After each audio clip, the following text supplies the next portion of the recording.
십자가에 보혈 완전하신 사랑 힘입어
사랑을 구하는 사람 눈물을 아끼지 않고 기쁨을 함께 나누는 사람 용서를 구하는 사람 완전한 사랑으로 함께하는 행복을 얻은 사람 사랑을 구하는 사람 눈물을 아끼지 않고 기쁨을 함께 나누는 사람 용서를 구하는 사람 완전한 사랑으로 함께하는 행복을 얻은 사람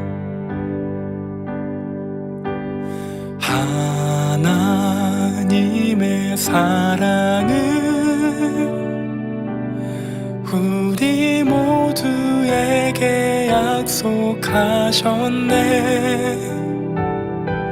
사랑하지 않는 이곳에 십자가의 사랑을 우리 모두에게 흘려주셨네 사랑 없는 이곳에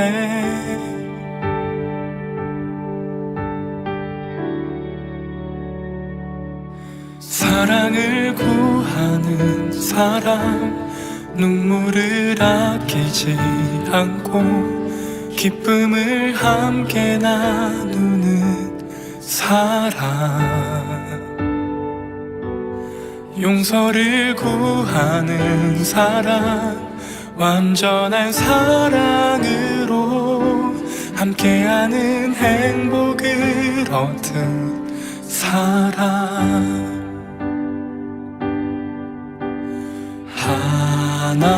하나님의 사랑은 우리 모두에게 약속하셨네. 사랑하지 않는 이곳에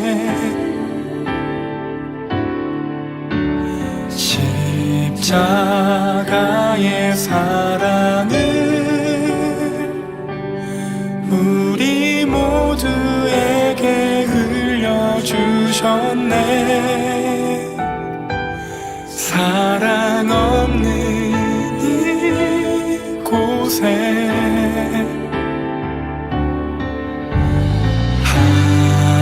하나님의 사랑을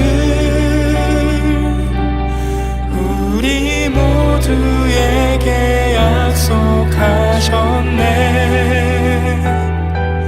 사랑하지 않는 이곳에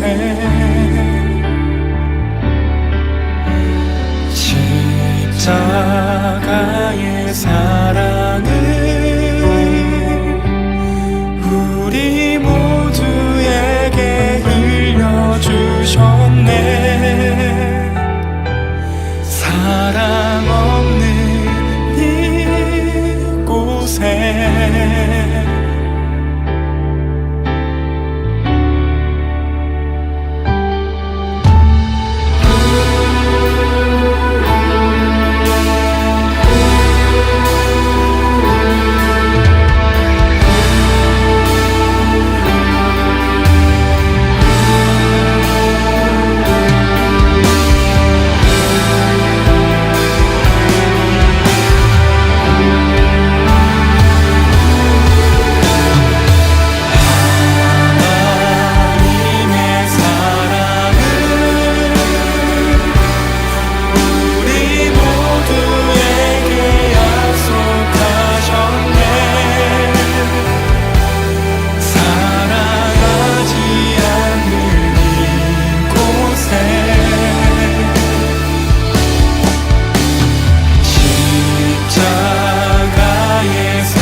사랑을 구하는 사람, 눈물을 아끼지 않고 기쁨을 함께 나누는 사람, 용서를 구하는 사람, 완전한 사랑으로 함께하는 행복을 얻은 사람.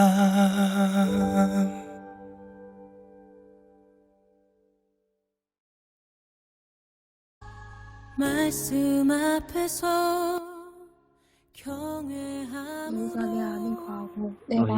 내 안에 거하고 내 말이 너희 안에 거하면 무엇이든지 원하는 대로 구하라. 그리하면 이루리라.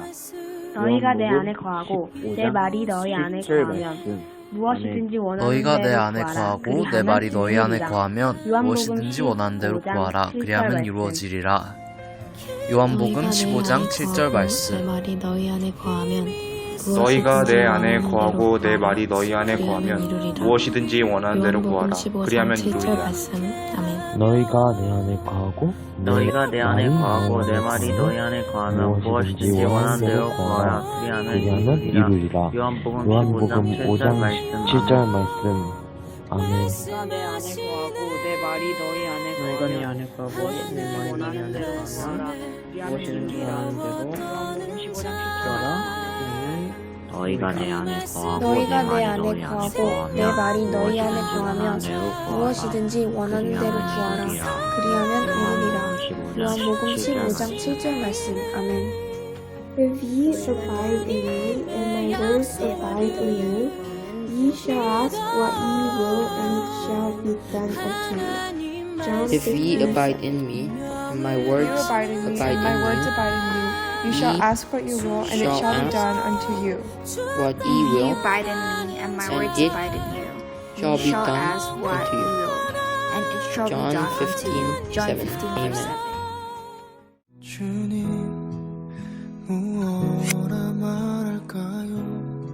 함께 기도하겠습니다. 주님이 좋은 사랑과 은혜가 충만하신 하나님 아버지, 오늘도 주님의 말씀을 들을 수 있음에 감사합니다. 한 주 동안 저희를 지켜주시고 인도해 주셔서 감사합니다.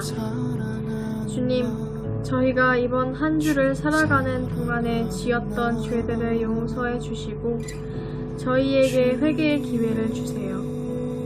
저희에게 깨달음을 주사 저희의 죄를 뉘우칠 수 있도록 도와주세요. 지금은 주님의 말씀을 들으려고 합니다. 말씀을 전하실 목사님을 축복하여 주셔서 주님께서 하실 말씀을 목사님을 통해 잘 전달될 수 있도록 도와주시고 듣는 저희 또한 축복하여 주셔서 말씀에 집중할 수 있도록 도와주세요. 저희가 들을 말씀을 저희의 하루에 실천하며 살아갈 수 있도록 도와주세요.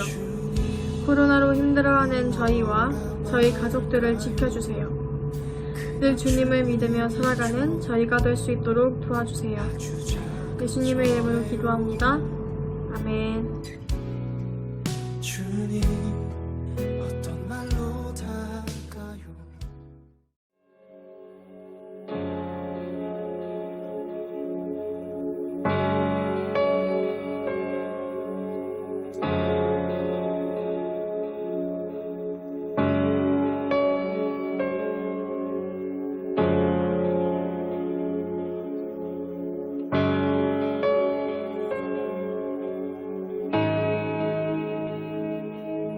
나의 눈 열어 주 보게 하소서.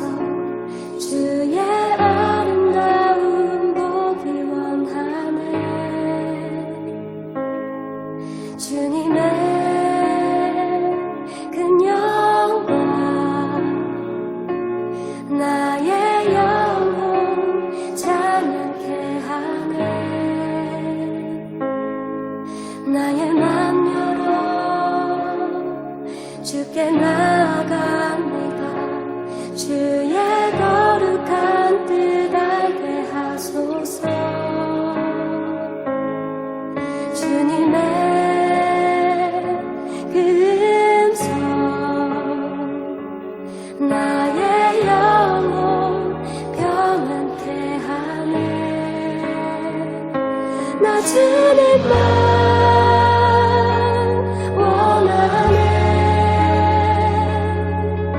내 삶의 만족 되신 주, 내 평생의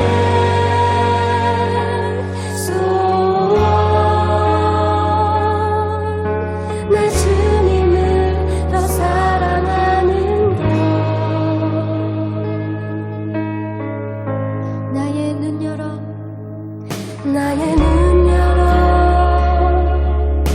주 보게 하소서. 주의 아름다움 보기 원하네.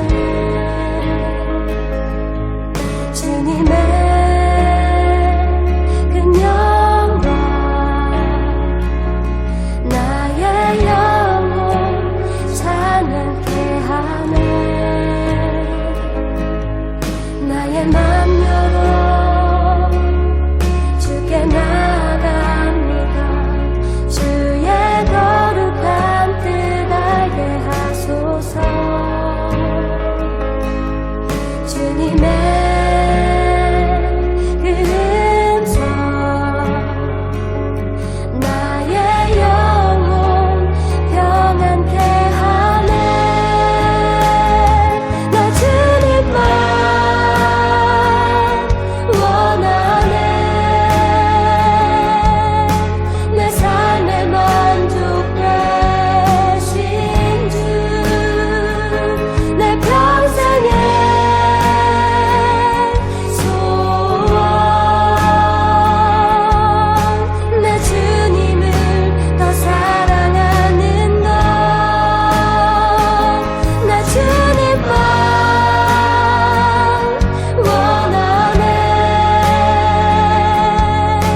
내 삶의 만족 되신 주 내 평생의 소원. 내 주님을 더 사랑하는 것.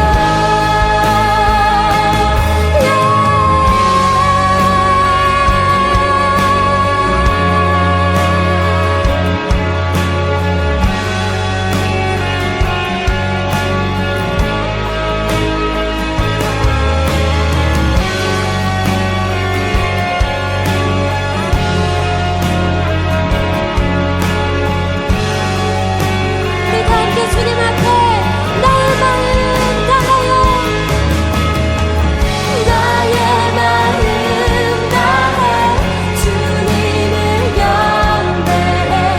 내 삶 받으소서. 나의 마음 다해 주님을 경배해. 내 삶 받으소서. 나의 마음 다해 나의 마음 다해.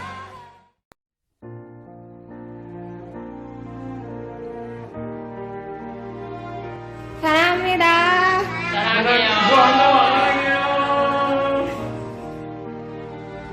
옹이야 사랑해.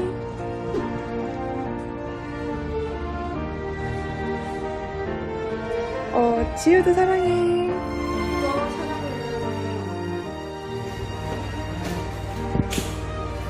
사랑합니다. 오빠 나도 사랑해.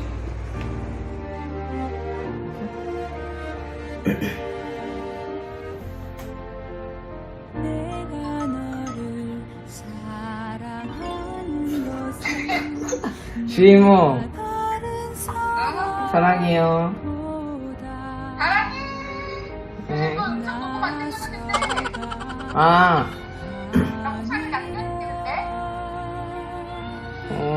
남기고 있어요. 네.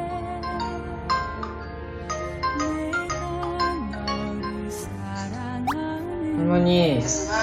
네. 할머니 사랑해요.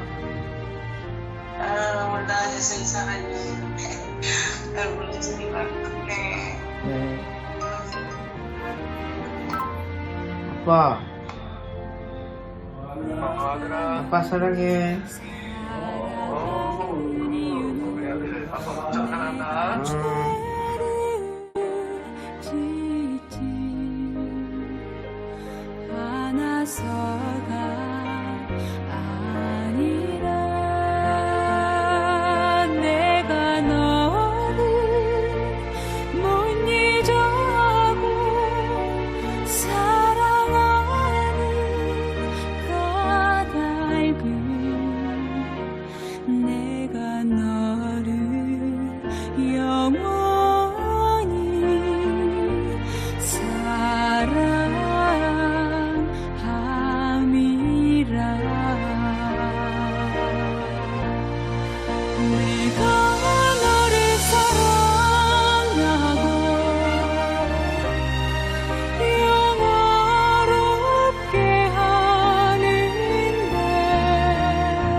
우리에게 주신 하나님 말씀은 마태복음 25장 1절부터 13절 말씀입니다.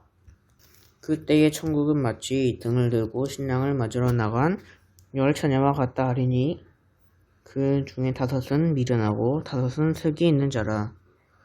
미련한 자들은 등을 가지되 기름을 가지지 아니하고 슬기 있는 자들은 그릇에 기름을 담아 등과 함께 가져갔더니 신랑이 더디음으로 다 졸며 잘세. 밤중에 소리가 나되 보라 신랑이로다 맞으러 나오라 하매 이에 그 처녀들이 다 일어나 등을 준비할세. 미련한 자들이 슬기 있는 자들에게 이르되 우리 등불이 꺼져가니 너희 기름을 좀 나눠달라 하거늘.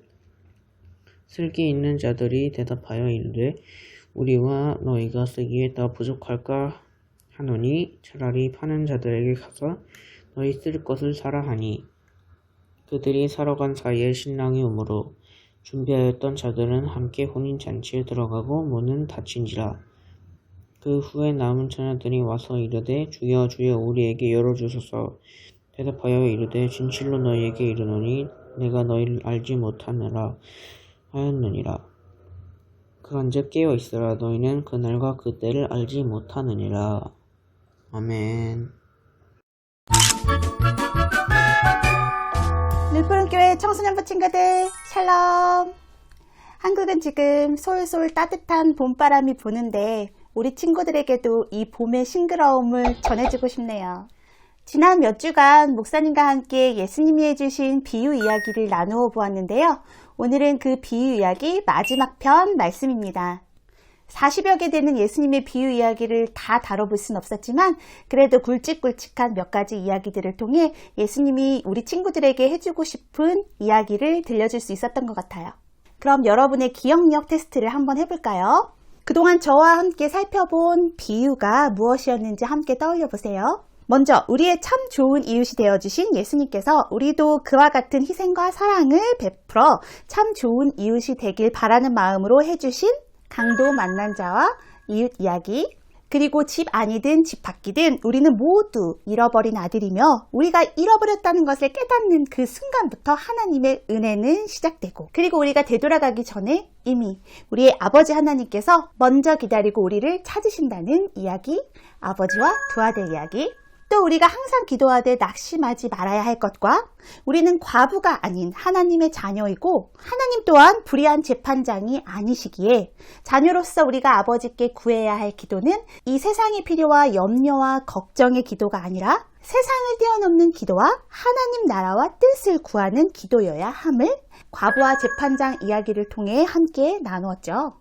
또 바로 지난주에는 포도원 품꾼 이야기를 통해 언뜻 지독한 갑질 주인처럼 여겨지지만 포도원 주인이 실상은 하나님 나라의 모델이며 아무 자격도 안 되는 품꾼들에게 큰 은혜를 베풀었다는 것을 이야기하면서 우리도 먼저 받은 은혜에 감사하며 그들에게 포도원 주인 같은 은혜와 긍휼을 베풀어 주어야 한다고 이야기 나누었어요.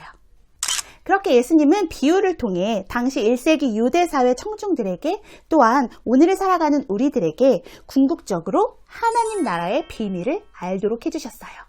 예수님은 당신이 하고 싶은 말씀을 그냥 담담하게 풀어가시면 되었을 텐데 왜 하필이면 비유라는 문학적 장치를 사용하여 말씀하여 주셨을까요? 예수님은 비유를 통해 깨달음이 다소 부족한 사람들의 관심을 자극하고 주의를 집중하도록 하셨고 또 그 사람들로 하여금 그 안에 담긴 의미를 쉽게 발견하도록 해주셨어요. 그러나 단순히 쉽게 설명해 주려고 하신 이유가 다가 아니라 또 다른 이유도 있었는데요. 그것은 왜 비유로 말씀하시냐는 제자들의 질문에 예수님이 해주신 답에 이유가 있어요. 마태복음 13장 10절에서 15절을 살펴보면 예수님께서 비유로 말씀해 주시는 두 번째 이유가 바로 들을 사람은 듣고 듣지 못하는 사람은 듣지 못하게 하려는 이유였어요. 그런데 이 두 번째 이유는 어떻게 보면 첫 번째 이유랑은 완전히 정반대죠. 다시 말해 비유는 들을 귀가 있는 사람들, 즉 말씀을 들으려고 하는 진정한 마음이 있는 사람들에게는 말씀 속 진리를 더 분명하게 깨닫게 해주는 효과가 있지만 그리스도를 거부하고 그리스도의 입으로부터 나오는 말씀에 관심조차 없는 사람들에게는 오히려 그 진리를 알지 못하게 했다는 거예요. 그것은 어쩌면 예수님을 거부하고 무시하며 예수님의 말씀을 듣는 것을 거부하고 다른 이들조차 듣지 못하게 만들어버리는 마음이 꼿꼿하고 완악하고 교만한 사람들에 대한 무서운 심판이기도 했어요. 그렇게 오늘날 바로 지금 하나님의 말씀을 대하며 말하고 듣는 지금 저와 여러분 역시 말씀을 소중히 여기고 두렵고 떨리는 마음으로 그 말씀을 전하고 또 들어야 할 것이에요. 그렇게 예수님의 비유는 이중적인 목적을 가지고 있었는데요. 스스로 의롭다고 생각하고 만족하는 사람들, 예수님의 가르침을 받아들이기에는 너무 훌륭하다라고 생각하는 사람들에게는 그 진리를 감추고 숨기고 어린아이와 같은 순수한 마음으로 순수한 믿음으로 가르침을 받아들인 사람들, 곧 의에 줄이고 목마른 자들에게 이 예수님의 비유는 생수와 같은 역할을 하며 말씀 속의 진리를 드러내 주었어요. 복음서에 기록된 예수님의 비유는 대략 약 40개 정도인데요. 비유로 번역된 헬라어는 파라볼레인데 이것은 곁에를 뜻하는 파라와 던지다를 뜻하는 발로에서 유래한 단어예요. 다시 설명해주면 어떤 심오하고 어려운 진리를 친숙하고 흔히 볼 수 있는 우리 삶의 어떤 자리에 던져 비유해서 설명하는 표현 방식인 거죠. 그리고 그 심오한 진리는 누가복음에서 누가가 자주 표현하던 이미 우리 안에 임한 하나님 나라일 수도 있고 마태복음에서 마태가 자주 표현한 천국이라는 단어로 아직은 보이지 않고 만질 수는 없으나 곧 우리에게 임할 하나님 나라 바로 천국입니다. 이미 임했건 아직 임하지 않았건 하나님 나라는 우리에게 그렇게 친숙한 단어는 아니지요. 심오하고 어려운 단어예요. 그래서 예수님은 눈에 보이지 않는 하나님 나라를 눈에 보이고 만질 수 있는 현실의 어떤 무언가에 던져 우리로 하여금 하나님 나라를 가까이 느끼게 해주고 싶으셨던 거예요. 그렇게 하나님 나라는 예수님 비유 이야기의 단골 소재가 되었습니다. 그리고 오늘은 마태복음 25장의 비유 이야기를 들려줄 건데요. 바로 열처녀 이야기입니다. 열처녀 이야기는 다음과 같이 시작하는데요. 1절, 그때 천국은 마치 등을 들고 신랑을 맞으러 나간 열처녀와 같다 하리니. 이번에도 예수님은 역시 천국은 마치로 시작하며 하나님 나라의 비유 이야기를 들려주셨는데 이번에는 천국을 무엇이라고 설명해 주셨나요? 자, 이번 주 퀴즈입니다. 다음 중 예수님께서는 천국은 마치 무엇과도 같다고 말씀하셨나요?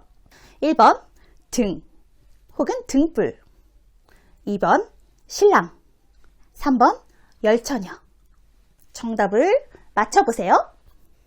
네, 정답은 3번 열처녀입니다. 정확히 말하면 열처녀에게 임한 상황, 열처녀에게 맞닥뜨린 상황을 천국이라고 말씀하세요.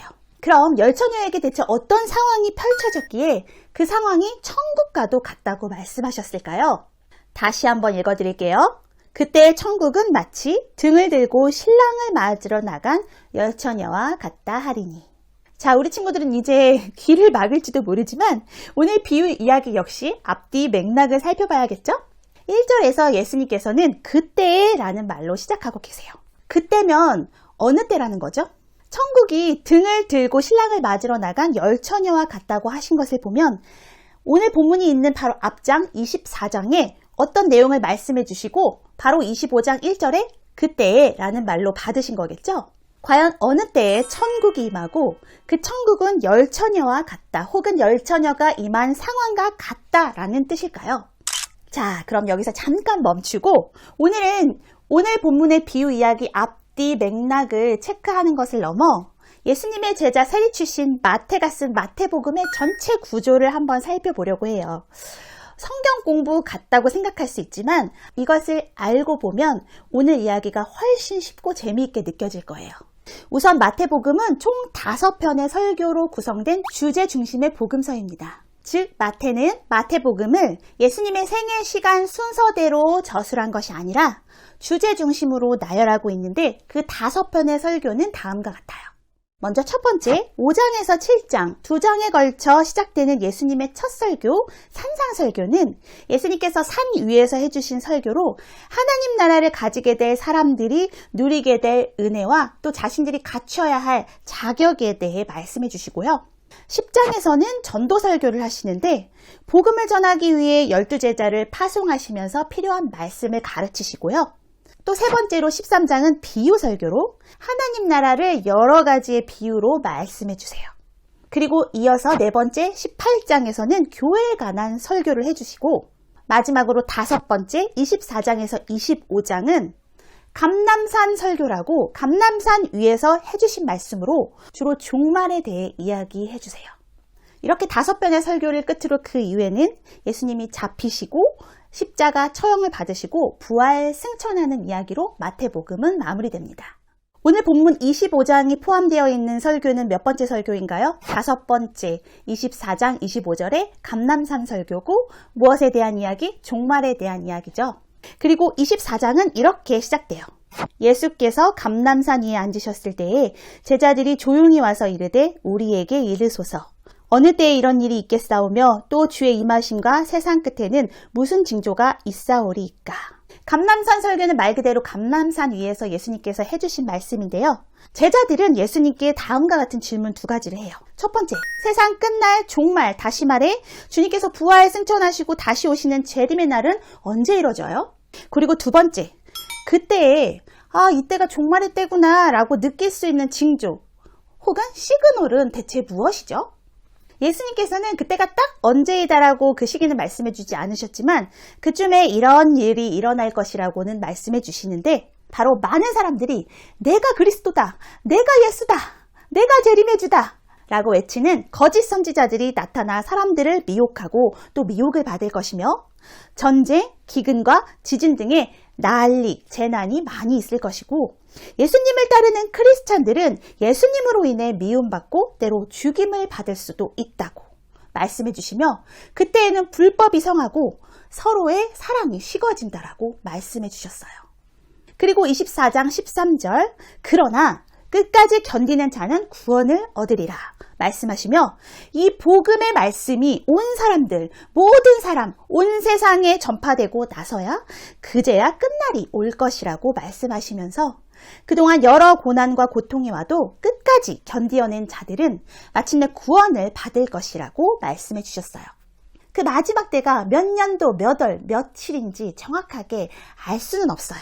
그렇지만 무화과 나무의 가지가 연하고 연두빛 잎사귀를 내면 이제 여름이 오겠구나 라고 생각할 수 있듯이 그런 마지막 때의 징조들이 일어날 때에 예수님의 재림의 날 또한 가까워졌다는 것을 알 수 있다고 이야기해 주신 거예요. 24장 36절 그러나 그 날과 그때는 아무도 모르나니 하늘의 천사들도 아들도 모르고 오직 아버지만 아신다고 말씀하시면서 다만 너희들이 제자들이 해야 할 것이 있다면 깨어 있는 것이라고 말씀하고 계세요. 42절 그러므로 깨어 있으라 어느 날에 너희 주가 임할는지 너희가 알지 못함이라.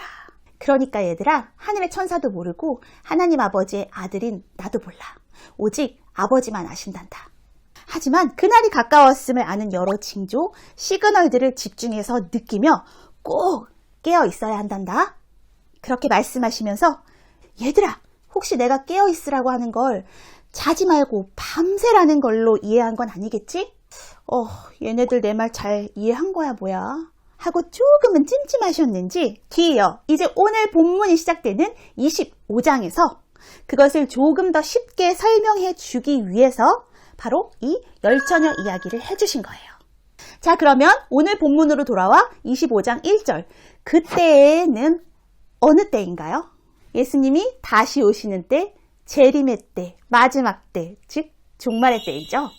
그리고 예수님은 25장에서 열처녀 비유 이야기뿐만 아니라 총 3가지 비유, 열처녀 비유, 달란트 비유, 양과 염소의 비유를 연이어서 말씀해 주시면서 마침내 우리가 영원히 누리게 될 그 하나님 나라, 천국을 소유하게 될 우리가 어떻게, 어떤 자세로 그 날을 기다리면 좋을지 말씀해 주고 싶으셨던 거예요.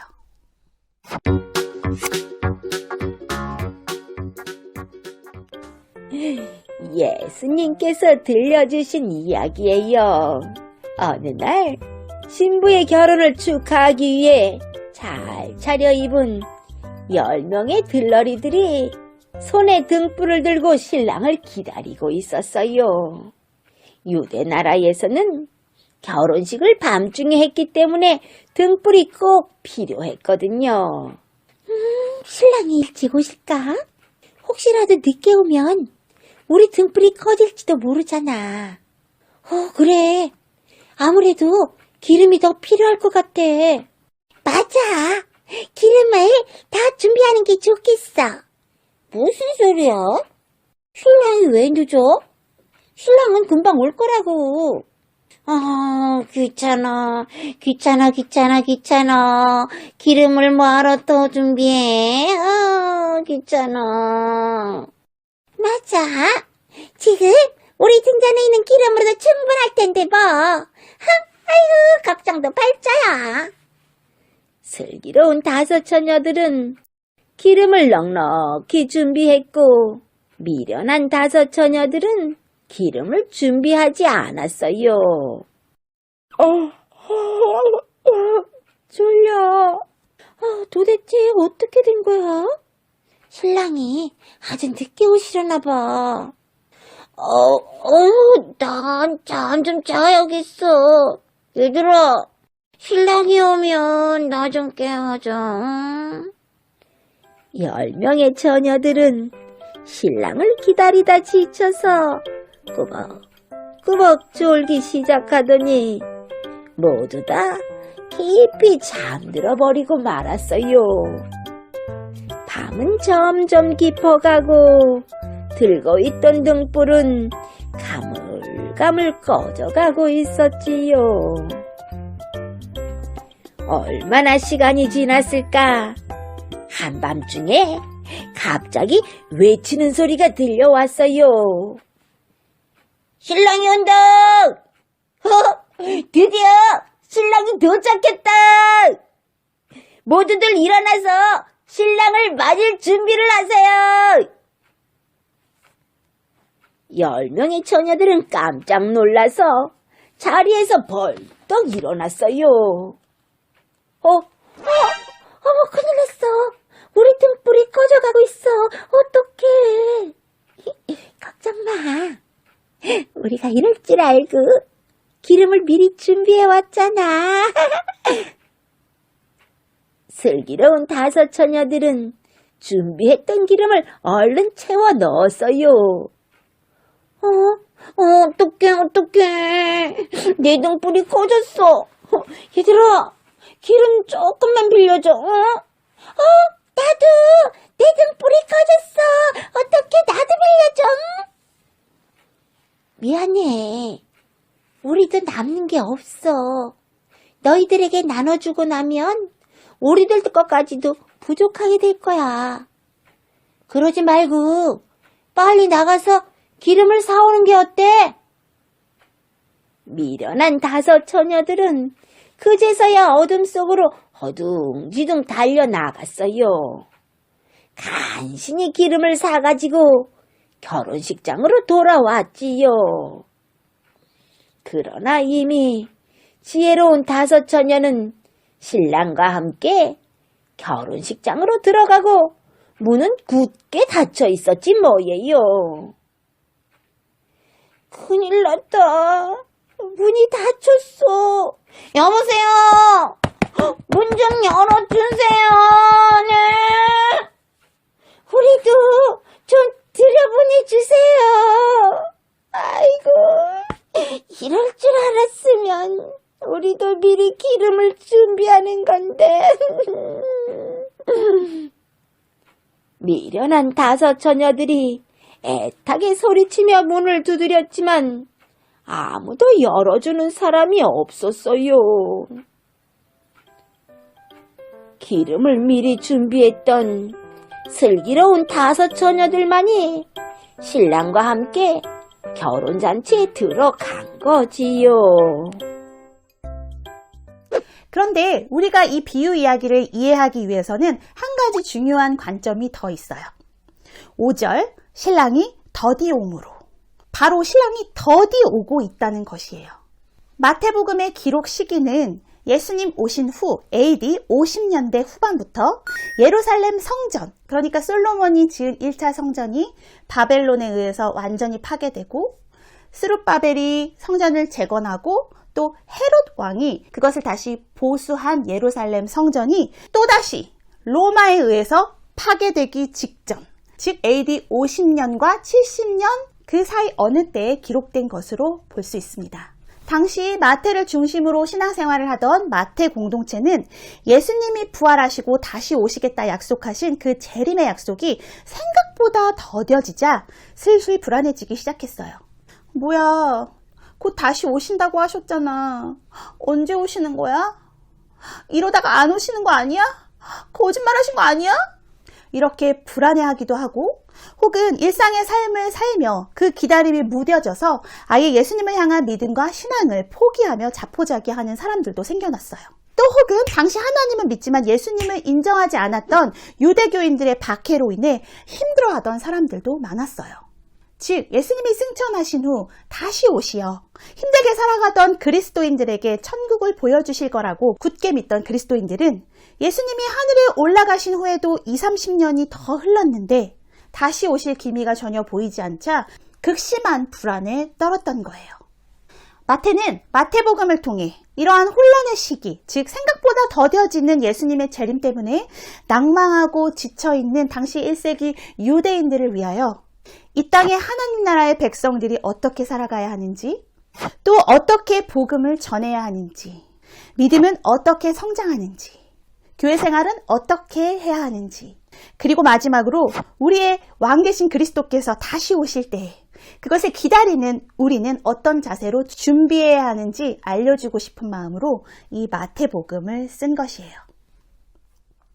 예수님의 다시 오심이 조금은 늦어지더라도 혹은 그들이 살아있는 동안 예수님의 재림을 보지 못한다 하더라도 예수님을 믿는 크리스찬들은 여전히 항상 깨어 그날을 준비해야 할 이유를 설명해 주기 위해 마태는 자신이 예수님을 따랐던 제자로서의 삶을 떠올리고 그때의 기억, 그때 예수님께서 해주신 이야기를 생각해내어 이 마태복음을 쓴 거예요.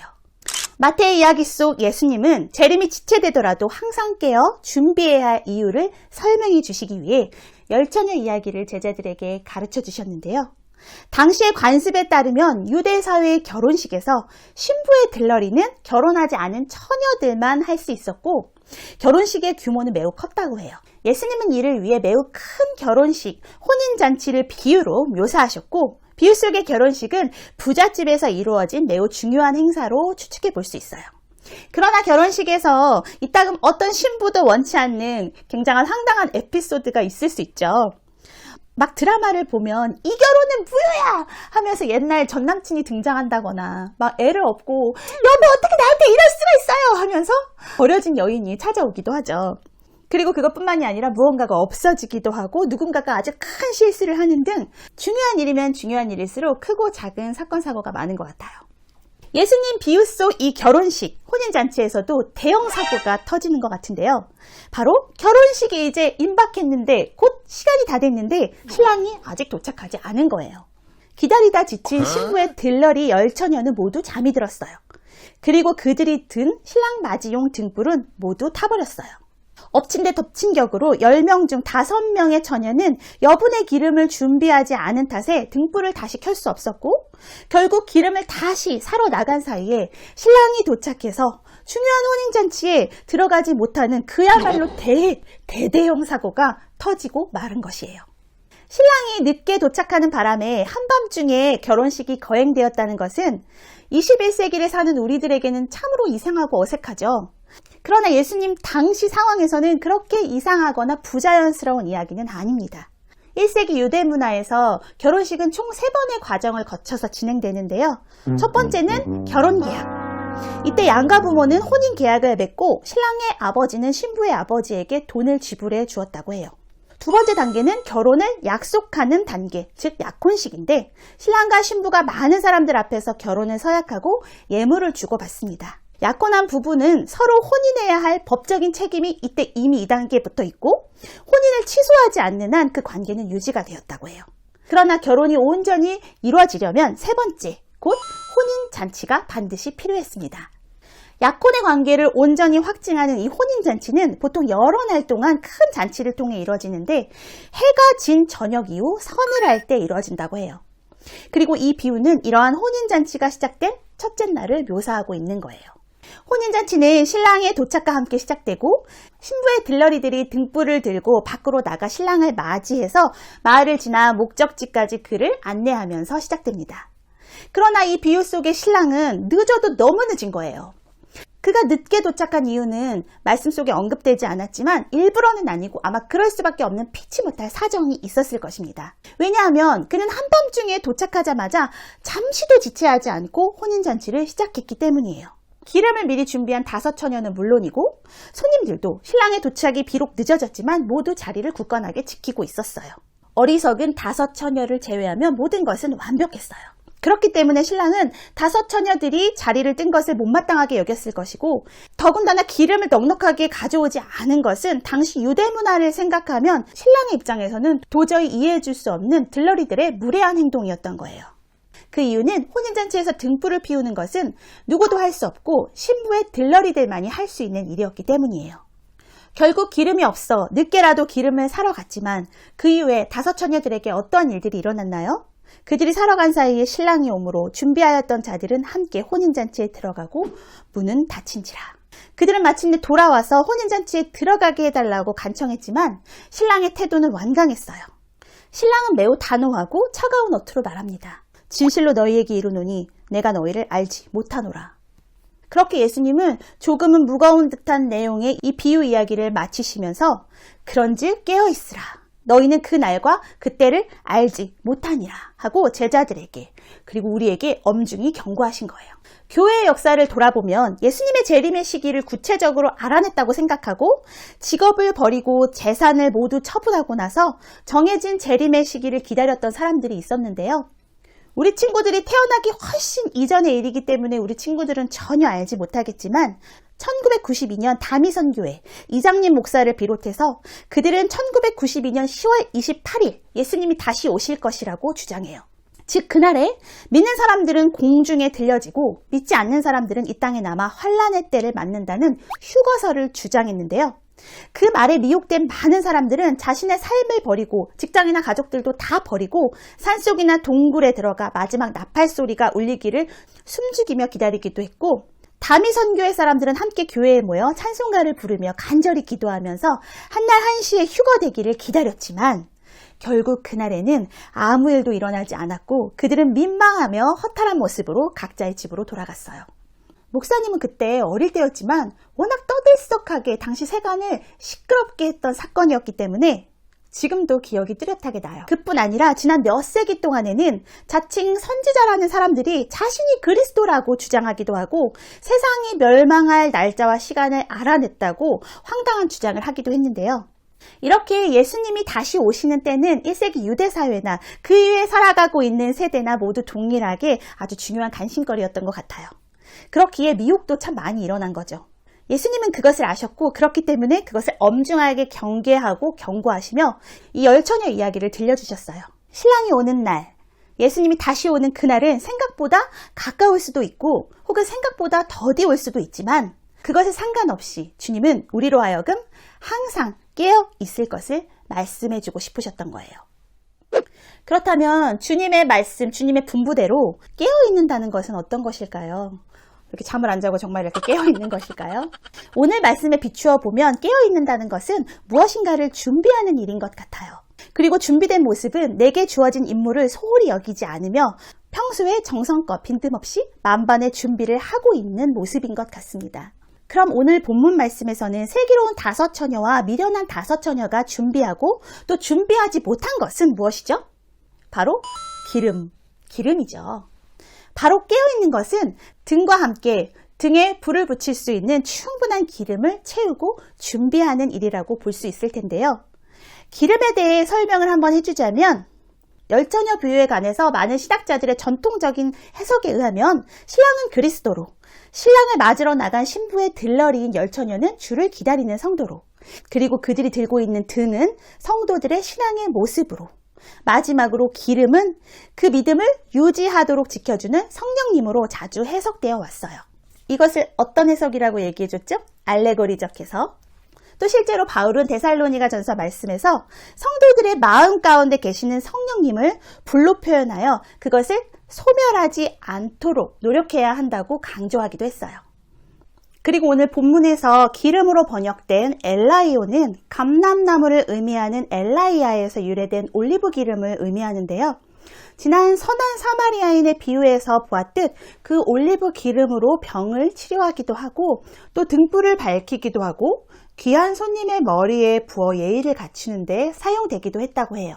어쨌든 그 기름이 무엇이든 간에 또 어떤 신학자들이 어떤 해석을 했던 간에 오늘 주어진 말씀의 전후 맥락과 당시 1세기 유대인의 혼인잔치 상황을 바라보면서 다음 세대 스토리텔러인 저는 또 나름대로 다음과 같은 질문을 던져보고 또 제 나름대로의 해석을 해보았는데요.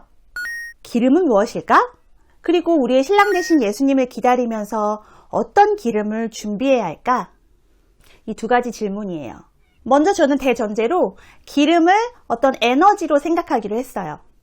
자동차에 석유 에너지가 있어야 주행이 되고 휴대폰에 배터리 충전을 해야 계속 사용할 수 있듯 우리 또한 우리를 살아가도록 하는 어떤 에너지가 필요하죠. 목사님, 밥심으로 살아가면 되잖아요. 밥을 비롯한 음식은 우리 겉사람, 육체, 곧 몸에 필요한 에너지고 우리가 그리스도인으로서 살아갈 수 있게 만드는 속사람이 필요한 에너지 말이에요. 그리고 우리 겉사람의 뿌리는 엄마 아빠가 주신 유전자인 것처럼 우리 속사람의 뿌리는 하나님 나라에 있어요. 그리고 장차 예수님께서 다시 오셔서 우리에게 주실 하나님 나라, 곧 천국은 생각보다 빨리 이루어질 수도 있고 생각보다 더뎌질 수도 있는데 그 기다림 속에서 하나님 나라를 기대하고 소망하며 살아가는 우리가 인내하며 기다릴 수 있는 힘인 에너지, 즉 기름을 준비해야 하는 거예요. 그럼 신랑 되신 예수님을 기다리면서 우리는 어떤 기름을 준비하면 좋을까요? 저는 저와 우리 친구들이 두 가지 기름을 준비했으면 하는데요. 바로 소명의 기름, 그리고 사랑의 기름입니다. 그리고 이 두 개의 기름은 오늘 주요 본문인 열처녀 비유 이야기가 아닌 같은 마태복음 25장에 있는 또 다른 비유 이야기 두 가지로 설명해 주려고 해요. 아까 이야기해 줬죠? 마태복음 25장에는 어떤 비유 세 가지가 있었다고 했나요? 열처녀 비유, 달란트 비유, 양과 염소의 비유. 이 세 비유 모두 세상 마지막 날을 준비하는 성도들의 자세와 태도를 알려주시기 위해 예수님께서 해주신 이야기예요. 자, 그러면 우리가 첫 번째로 준비해야 할 기름은 소명의 기름인데 소명은 무엇이죠? 하나님께 받은 사명. 하나님이 우리를 통하여 하시고자 하는 일. 곧 비전이죠. 비전은 곧 하나님 안에서 꿈꾸는 일이에요. 두 번째 비유, 달란트 비유에서는 주인이 먼 나라로 떠나면서 세 명의 종들에게 각각 당시 화폐인 달란트를 맡기고 가는데요. 오랜 시간이 흘러 주인이 돌아오고 각각 재능대로 맡기고 간 달란트에 얼마나 이윤을 남겼는지 정산을 해요. 두 명의 종들은 장사하여 열심히 이득을 남겨 주인에게 돌려주어 칭찬을 받고 자신이 받은 한 달란트를 땅에 묻어 주인에게 그대로 돌려준 종은 주인에게 큰 책망을 받아요. 친구들, 달란트는 곧 재능이라는 뜻도 있죠? 우리의 주인이신 하나님께서는 우리에게도 많은 재능을 주셨어요. 어떤 친구는 공부를 잘하기도 하고 어떤 친구는 글을 잘 쓰기도 하며 노래를 잘하기도 하고 운동을 잘하기도 하고 그림을 잘 그리고 악기 연주를 잘하는 친구들도 있을 거예요. 우리 모두에겐 각자 자기만의 재능이 반드시 한 가지 이상은 있어요. 주인이 맡겨준 달란트를 땅에 묻어놓고 사용하지 않는 것은 주인이 원하지 않는, 주인이 기뻐하지 않는 일이에요. 그 재능을 사용하여 주인께 영광 올려드리는 것은 곧 주인의 기쁨이죠. 우리도 우리의 삶의 주인이신 아버지 하나님께서 주신 귀한 재능과 달란트를 우리의 소명으로 여겨 그리스도가 다시 오실 때까지 그 달란트를 잘 사용하는 저와 여러분이 되었으면 참 좋겠어요. 여러분 한 사람 한 사람이 세상 가운데 왕같은 제사장이 되어 다시 오실 주님을 기다리는 이 소중한 시간에 하나님께 귀한 비전과 소명을 선물로 받아 그것을 가꾸고 다듬어 더 멋진 사명자로 준비되어지는 귀한 시간이 되기를 소망해요. 그리고 그것이 우리가 준비해야 할 소명의 기름입니다. 조금 늦더라도 주인은 반드시 돌아옵니다. 그리고 돌아와 나에게 주신 달란트, 소명을 어떻게 사용했는지 물으실 것입니다. 한 달란트나 두 달란트나 5달란트나 우리 모두는 주인으로부터 각각 달란트를 받았습니다. 그리고 그것은 5처녀가 또 다른 5처녀에게 기름을 나누어 줄 수 없듯이 각자 자신의 몫이기에 또한 나누어 줄 수 없습니다. 지난 포도원 품꾼 비유 이야기를 통해 우리는 하나님 나라가 누구에게나 값없이 주어지는 은혜라는 것을 배웠다면, 열처녀 비유를 통해 우리는 그러나 그 하나님 나라는 다른 사람의 소명과 사명이 아닌 나의 소명과 사명, 곧 나의 비전, 또 다른 이의 믿음이 아닌 나의 믿음으로 인해 얻을 수 있는 나라임을 알아야 할 것입니다. 그리고 신랑이 오실 때 내게 주신 소명으로 인해 하나님 나라가 얼마나 성장했는지 그 주인은 반드시 재어보실 것입니다. 나는 하나님 나라를 위해 무엇을 할 수 있을지, 어떻게 나의 주인이신 하나님을 기쁘시게 해드릴 수 있는지, 이 시간 나에게 주신 그 비전과 달란트를 다시 기억해내는 여러분이 되면 좋겠어요. 또 아직 비전을 발견하지 못하면 하나님께 구하고 기도하며 하나님 안에서 꿈꿀 수 있도록 간구하면 좋겠어요. 우리 늘푸른 친구들이 주님 안에서, 하나님 안에서 하나님이 주신 비전을 꿈꿀 수 있도록 목사님이 함께 기도할게요. 자, 그럼 우리가 두 번째로 준비해야 할 기름은 바로 사랑의 기름입니다. 열처녀 비유, 달란트 비유에 이어 마지막으로 25장에 나오는 비유는 바로 양과 염소의 비유입니다.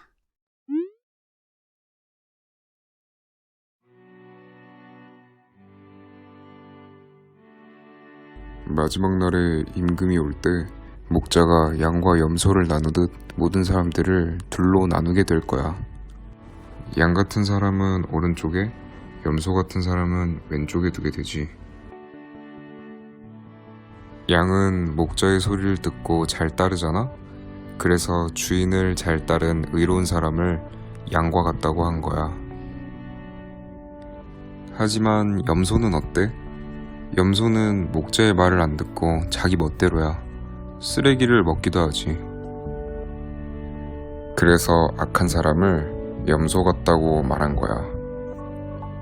이 세상이 끝나는 날에 임금이 와서 모든 사람을 심판하게 된단다.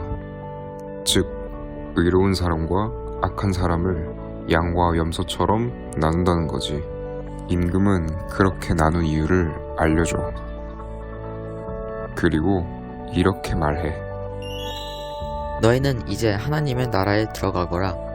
너희는 내가 배고플 때 먹을 것을 주었고, 목마를 때 마실 것을 주었고, 입을 것이 없을 때 입혀주었고, 병들었을 때 돌봐주었고, 억울하게 감옥에 갇혔을 때 찾아왔어. 그러자 사람들이 말했어. 저희는 그런 적이 없었는데요. 너희가 배고픈 사람에게 먹을 것을 주고, 목마른 사람에게 마실 것을 주고, 나그네를 대접하고, 입을 것이 없는 사람을 입히고, 병든 사람을 돌보고, 억울하게 감옥에 갇힌 사람을 찾아간 적이 있잖아. 그렇게 아주 작은 자를 도운 것이 나를 도와준 것이란다. 그리고 악한 사람들에게 또 말씀하셔. 너희는 영원한 불에 들어가라. 너희는 내가 배고팠을 때, 목마를 때, 나그네일 때, 입을 것이 없을 때, 병들었을 때, 억울하게 감옥에 갇혔을 때 나에게 조금도 신경 쓰지 않았어. 우리가 언제 그랬어요? 너희는 배고픈 사람, 목마른 사람, 나그네, 입을 것이 없는 사람, 병든 사람, 억울하게 감옥에 갇힌 사람을 조금도 돌보지 않았어. 그렇게 아주 작은 자를 돌보지 않은 것이 곧 나를 돌보지 않은 것이다. 너희들은 이렇게 지극히 작은 자 한 명을 소중히 여기는 양의 자리에 있기를 바랄게. 영상을 보면 예수님께서는 예수님의 날에 모든 민족을 모아 양과 염소 두 무리로 구분한다고 말씀하셨는데요. 그런데 양과 염소를 구분하는 결정적인 조건, 이유가 무엇이었나요? 40절. 임금이 대답하여 이르시되 내가 진실로 너희에게 이르노니 너희가 여기 내 형제 중에 지극히 작은 자 하나에게 한 것이 곧 내게 한 것이니라. 비유 속에 예수님을 상징하는 임금은 지극히 작은 자가 줄일 때 먹을 것을 주고, 목마를 때 마실 것을 주고, 나그네 되었을 때 영접하고, 헐벗었을 때 옷을 입히고, 병들었을 때 돌봐주고, 옥에 갇혔을 때 살펴본 이들을 향해 너희를 위하여 예비된 나라를 상속받으라 하고 선포합니다. 그리고 그 임금이 예비한 나라는 생명의 나라요, 천국이요, 곧 하나님 나라입니다. 그렇게 예수님은 우리가 이 땅에 있을 때 아직 주님이 오지 않은 그 길고 긴 시간을 기다리며 인내하면서도 지극히 작은 자들에게 베푸는 사랑과 온정, 또 그들을 예수님과 같이 대하는 마음이야말로 곧 우리가 하나님 나라를 기다리며 준비해야 할 기름이라고 말씀해주고 계세요. 코로나 시기를 지나면서 우리 주변에 더욱더 많은 작은 자들을 만날 수 있어요. 그렇기에 이 시기에 우리가 더 많이 준비해야 할 기름은 바로 이 사랑의 기름이 아닐까 싶어요.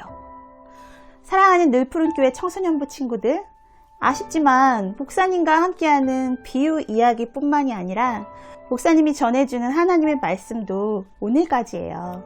다음 주부터는 새로운 목사님께서 오셔서 계속적으로 여러분에게 하나님의 생명의 말씀을 전해주실 것입니다. 우리 친구들, 예수님이 비유로 이야기해 주신 이유를 다시 떠올려 볼까요?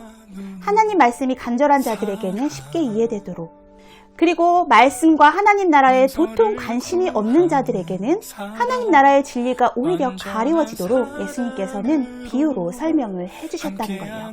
목사님은 우리 친구들이 앞으로도 하나님의 말씀을 간절히 사모하고 하나님 말씀 앞에서 겸손하여 여러분의 눈과 마음의 길을 쫑긋하고 그 말씀을 진심으로 대하기를 소망해요.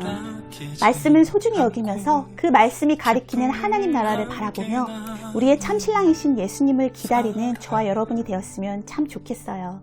우리가 기다리는 신랑은 잠시 뒤에 오실 수도 있지만 생각보다 더디 오시거나 아니 어쩌면 그보다 더 많은 시간을 인내하며 기다려야 할지도 몰라요. 하지만 신랑은 오십니다. 반드시 오십니다. 그리고 신랑이 오신 후에는 잔치가 열립니다. 우리 아버지 하나님 그리고 그리스도 예수와 함께하는 영원한 하나님 나라 잔치입니다.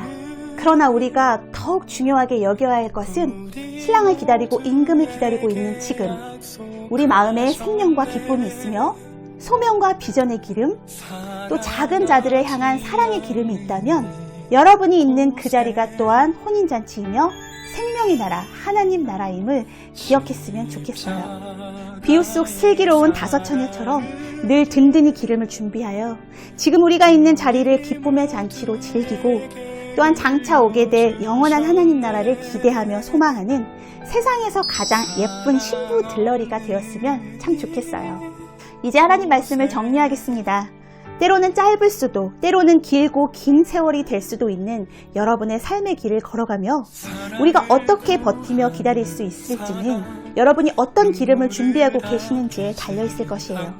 귀하고 존귀한 여러분에게 각자 선물해 주신 귀한 달란트를 발견하고 주 안에서 꿈꾸며 나에게 맡겨주신 소명의 기름을 잘 태워 여러분 주변에 그리고 여러분이 있는 인도네시아 땅에서 아름다운 향기를 내뿜기를 소망해요. 또 지극히 작은 자 하나를 주님처럼 대하며 사랑하는 그 사랑의 기름들이 여러분과 제 안에 가득 채워져 있을 때 우리가 있는 이 자리, 대한민국, 여러분의 인도네시아는 그 자체로 하나님 나라이며 기쁨의 잔치가 될 것임을 저는 확신합니다. 그리고 때가 이르러 주님께서 약속하신 마지막 날의 징조들을 잘 살피고 깨어있어 그 영원한 하나님 나라를 놓치지 않고 기쁨으로 얻으며 춤추며 기뻐하며 만나는 저와 여러분이 되시기를 예수님의 이름으로 진심으로 축복해요.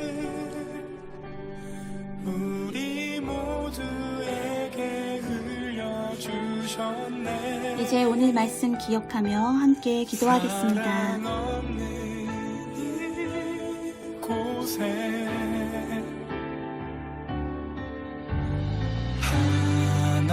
하나님의 사랑을 우리 모두에게 약속하셨네. 사랑하지 않는 이곳에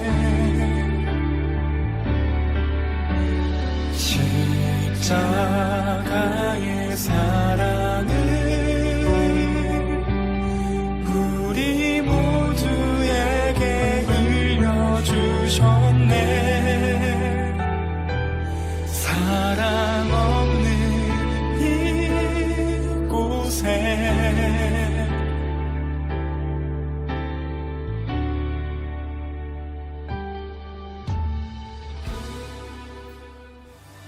하나님 감사합니다. 우리의 신랑과 우리의 왕이 되어주시고 우리를 위해 생명의 잔치, 기쁨의 잔치, 하나님 나라를 예비해 주신 참 감사합니다. 때때로 우리가 연약하여 다 졸고 다 잘지라도 주님을 향한 시선을 놓지 않고 그 기다림의 소망을 잃어버리지 않고 우리의 자리에서 각자의 기름을 준비하며 살아가게 도와주세요. 하나님, 우리 늘푸른교회 친구들에게 비전을 선물로 주셔서 우리 친구들이 하나님께서 주신 달란트를 잘 사용하며 하나님 나라를 위해 기쁨으로 살아가게 하시고 하나님의 영광이 되게 도와주세요. 지금 학생 시절로 해야 할 것들이 많고 너무 힘든 시간을 보내고 있지만 주어진 모든 것들을 열심히 할 수 있도록 도와주시고 지혜와 명철을 허락하여 주셔서 학교 공부에도 최선을 다하게 하시고 우리 친구들이 또한 공부를 통해서도 나라와 민족, 나아가 하나님 나라를 위해 귀하게 쓰임받게 도와주세요. 또 우리 친구들 각자에게 주신 여러 가지 재능들을 잘 사용하여 각자의 자리에서 하나님께 귀하게 쓰임받게 도와주세요. 하나님, 우리가 또한 사랑의 기름을 넉넉하게 준비하여 우리 주변에서 예수님을 알지 못하고 고통받는 이들에게는 예수님의 사랑을 전해주고 지극히 작은 자 한 명을 예수님처럼 대하며 소중히 여기게 도와주세요. 우리의 가진 것을 나눠 필요한 것들을 나누어 쓰게 해주시고 그 귀한 나눔을 통해 그들이 하나님 나라를 볼 수 있게 해주세요. 하나님, 우리 늘푸른교회 공동체가 마지막 날 신랑 되신 예수님을 기다리며 기름을 든든히 준비하는 교회가 되게 하시고 다음 세대를 위해 헌신하고 희생하는 교육부 공동체와 주일학교 모든 선생님들께 힘과 능과 평안을 허락하여 주세요. 이 모든 말씀 예수님의 이름으로 기도합니다. 아멘. 이제는 우리 주 그리스도의 은혜와 하나님의 사랑과 성령님의 동행하심이 여기 신랑을 기다리며 깨어 소명의 기름, 사랑의 기름을 준비하여 그 기름을 기쁘게 사용하기로 결단하며 나아가는 우리 늘푸른교회 친구들과 선생님들, 그들의 가족들, 공동체 위에 이제로부터 영원히 함께 하시기를 간절히 축원합니다. 아멘.